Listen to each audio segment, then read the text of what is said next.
さんこんにちは。今日は先日ご紹介した DJI Mini 3 Pro を購入した後、関係各所への連絡や許可の取得など、どのように飛行を行っていけばいいかをご紹介していきたいと思います。ドローンの飛行は航空法にも関連してくるため、正しいルールの理解と安全な飛行が必要となります。見慣れない用語が出てきたり、分かりづらい内容もあったりするかと思いますので、皆さんがもっと気軽に、そして安全にドローンの飛行ができるように、今日はできるだけ分かりやすく、皆さんにそのルールをご紹介していきたいと思います。最後までぜひご覧ください。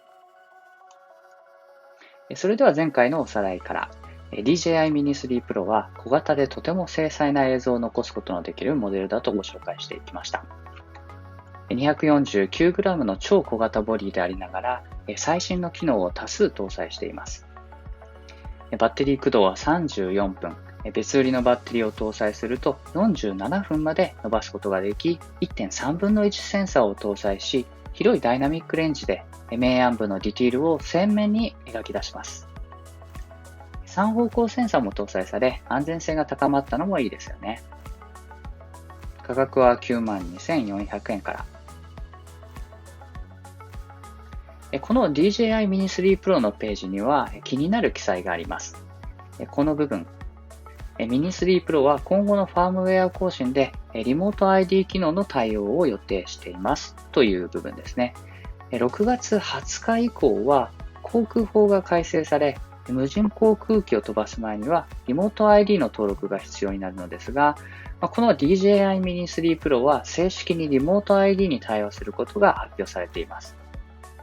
通常別売りの数万円近いリモート ID を購入して取り付けなければいけないのが、Wi-Fi Aware という規格でおそらく外付けの端末なしに対応するのではないかなと思われています。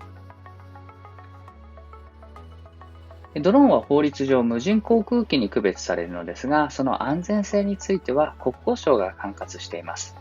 その国交省のホームページにある無人航空機登録ハンドブックがわかりやすいので、こちらを用いてご紹介していきたいと思います。まず、今から1ヶ月後の6月20日以降は、国にドローンの登録が必要になります。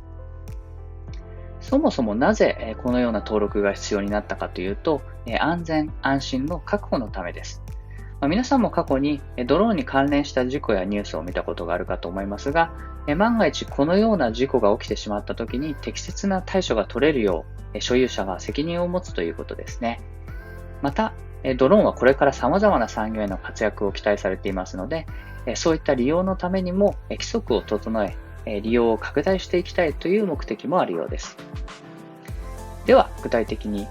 登録方法についてですが、6月20日以前に購入されたドローンの場合は、機体番号の登録と登録記号の表示が義務付けられます。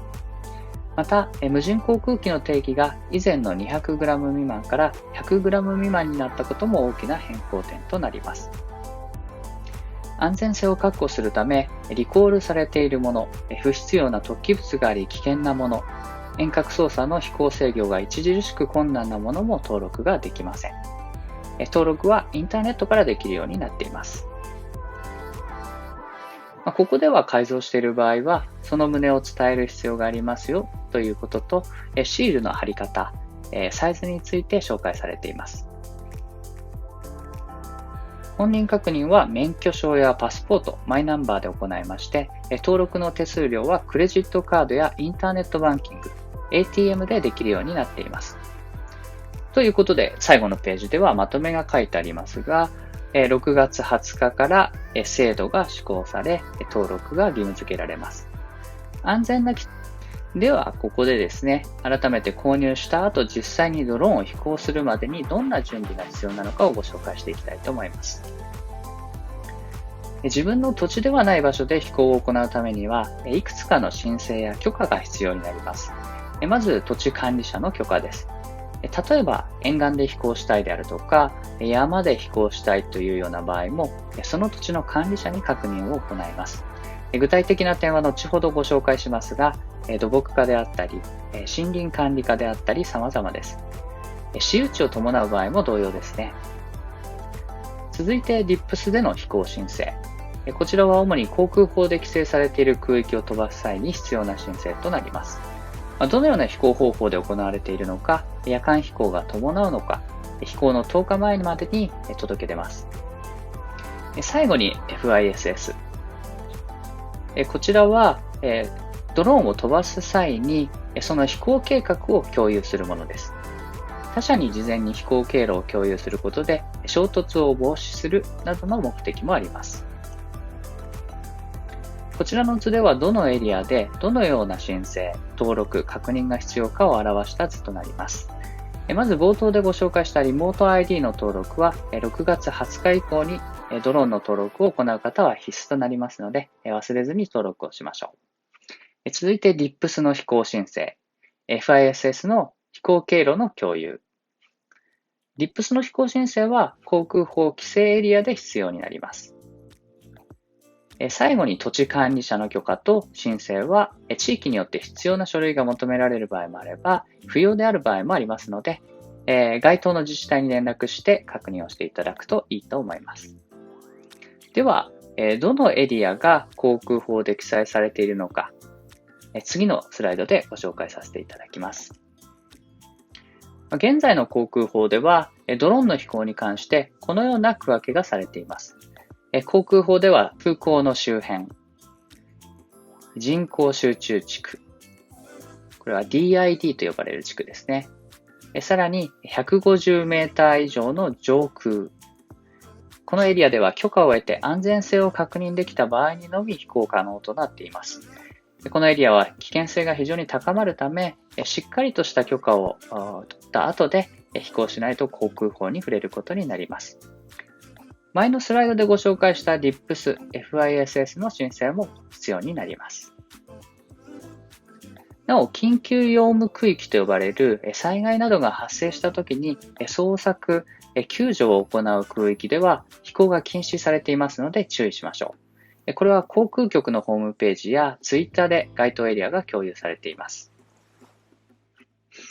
最後にそれ以外のエリアについては許可不要となっているので手続きの面では手間が減ります。海や山といった場所は比較的容易にドローンの飛行がしやすいのですが、一部の地域によっては河川一時使用届であったり入林届、飛行申請概要書などの提出を求められることもありますので、まずはその土地の自治体に確認いただくのが一番かと思います。続いてこちらが私がドローンの飛行を行うときに進めている申請や許可の取得の流れです。ご覧の通り航空法で規制されている空域を飛ばす方が圧倒的にプロセスが少ないです。なので私はこちらを選ぶことが多いのですが、続いて実際に私がどのように飛行場所を決め許可を取得しているのかをご紹介していきたいと思います。DJI フライアップは地図機能を持っているため、地形を見ながら、また航空法での規制エリアを確認しながら撮影場所を考えていきます。場所が決まったら、まずその土地の管理者に確認をしていきます。では実際に私がどのように土地の管理者から許可をもらっているのかを動画を通じて見ていただきましょう。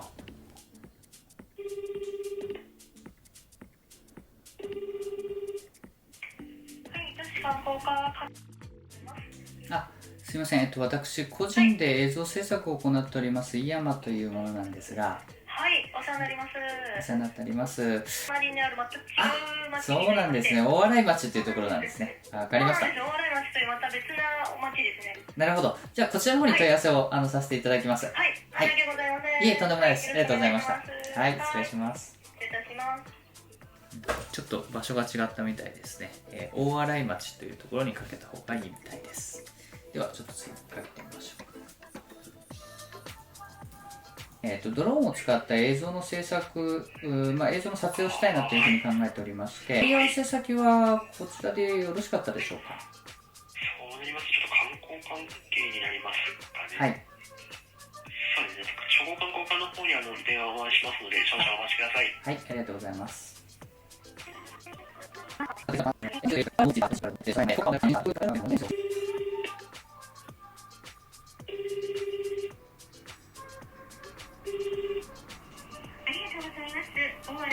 という、旅館組合の組合長の方が、いらっしゃるというふうに伺ったんですが、こちらでお間違いなかったでしょうか。はい、ありがとうございます。確認をさせていただきたいなと思いましてお電話させていただきましたが、早朝というのはどのぐらいの時間になりますか？はい、できるだけご迷惑にならないような時間帯を選びたいなと思っておりまして、4時から7時ぐらいの時間で、考えているんですけれども。そうなんですね。はい。そうしますとですね。はい。はい。続いて航空法の規制エリアで飛行を行うときの DIPS の申請についてご紹介します。実際にアカウントを作って各種フォームに必要事項を入力して申請をしていきますが、ここで細かな入力の方法をご紹介すると長くなってしまいますので、詳細は省略させていただきます。概要欄にですね、役立つリンク等をご紹介させていただきたいなと思いますので、ぜひご興味のある方はご覧になってみてください。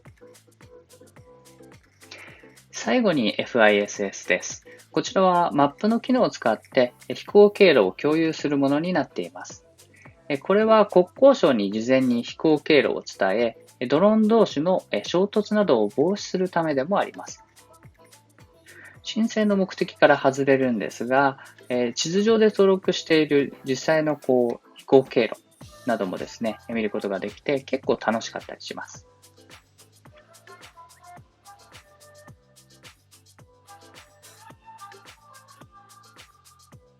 ここではですね、DIPS と FISS の違いをご紹介していきます。DIPS は国土交通省へ誰がどのドローンを飛ばすのかという申請に対して、FISS はいつ、どこで、どの範囲で飛ばすのかということを共有します。それでは最後にそれぞれの土地管理者がどのようになっているのかをご紹介していきます。ここで記載されているケースは一例で、地域により管轄が異なることもありますので、あくまでも参考に、撮影場所の自治体に確認、相談を行っていきましょう。本日ご紹介したように、大抵のケースで非常に丁寧に回答をしてくれます。はい。ということでいかがでしたでしょうか。本日のまとめとなります。ドローンの飛行において、その安全性を確保するために、複数の申請や許可が必要であるのは間違いないのですが、どこにどう確認を取っていけばいいのか、どのような時に国交省のシステムを使って申請をする必要があるのかを理解してから手続きを行ってみると、案外スムーズに行えるものです。ドローンの許可申請は難しいからと諦めずに、ぜひ一度挑戦してみてください。実際にドローンを正しく安全に飛行することが増えれば、このような双方の手間のかかる作業もさらにデジタル化され、簡単になるのではないかと私は考えています。はい、本日はドローンを飛ばすためのルール、許可の取得方法についてご紹介してきましたが、いかがでしたでしょうか。このチャンネルでは空撮旅行の動画に加え、今後もドローンの楽しみ方や、これから始めてみたいという方に役立つ動画を提供していきたいと思っています。次回は DJI Mini 3 Pro の開封、初心者の方のための操作方法の解説などをご紹介していますので、この動画が役に立ったという方は、ぜひチャンネル登録といいねボタンをお願いします。それではまたお会いしましょう。さよなら。